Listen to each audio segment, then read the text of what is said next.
Dubai open tennis இறுதிப் போட்டி. Roger Federer, aunty Murray மோதல். விவரம் இடைவேளைக்கு பிறகு.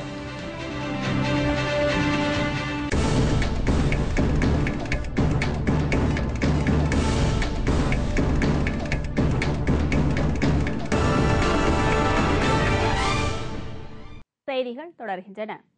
அமெரிக்காவில் ஏற்பட்ட கடும் புயலால் மத்திய மற்றும் தெற்கு அமெரிக்காவின் பல இடங்கள் பயங்கர சேதம் அடைந்துள்ளன. அமெரிக்காவில் வெள்ளிக்கிழமை ஏற்பட்ட கடும் புயலில் இண்டியானா மாகாணத்தில் உள்ள வீடுகள், வணிக நிறுவனங்கள், பள்ளிக்கூடங்கள் ஆகியவை சேதமடைந்தன. உயிரிழந்தவர்களின் எண்ணிக்கை 5ஆக உயர்ந்துள்ளது. பலர் படுகாயமடைந்து சிகிச்சைக்காக மருத்துவமனையில் அனுமதிக்கப்பட்டுள்ளனர்.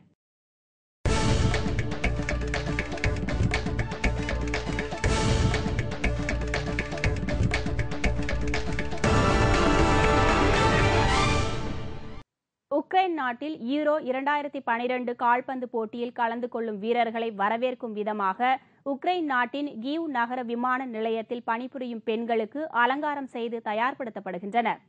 உக்ரைன் நாட்டில் யூரோ கால்பந்து போட்டி நடைபெற இருக்கிறது. கீவ் விமான நிலையத்திற்கு வரும் கால்பந்து வீரர்களை வரவேற்பதற்கான ஏற்பாடுகள் நடைபெற்று வருகின்றன. அதன் ஒரு பகுதியாக வீரர்களை கவர்வதற்காக அங்கு பணிபுரியும் பெண் ஊழியர்களுக்கு அலங்காரம் செய்கின்றனர்.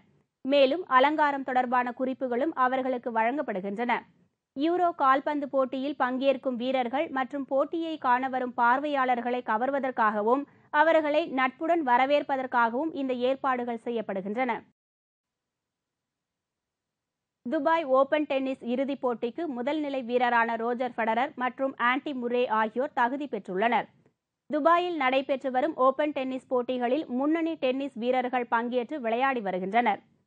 நேற்று நடைபெற்ற அரையிறுதி ஆட்டத்தில் நோவா ஜோகோவிச் மற்றும் ஆண்டி முர்ரே ஆகியோர் மோதினர். இந்த ஆட்டத்தில் 6-2, 7-5 என்ற நேர் செட்டில் ஜோகோவிச் தோல்வியடைந்தார். இதன் மூலம் இறுதிப் போட்டிக்கு ஆண்டி முர்ரே தகுதி பெற்றார்.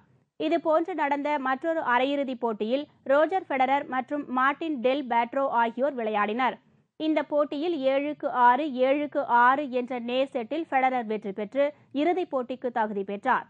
இதையடுத்து இறுதிப் போட்டியில் ஃபெடரர் மற்றும் முர்ரே மோதுகின்றனர். இந்த போட்டியின் மூலம் இவர்கள் இருவரும் 12 மாதங்களுக்கு பிறகு நேருக்கு நேர் மோத உள்ளனர். இத்துடன் செய்திகள் நிறைவடைகின்றன. மீண்டும் தலைப்புச் செய்திகள் மாலை 6 மணிக்கு. வணக்கம்.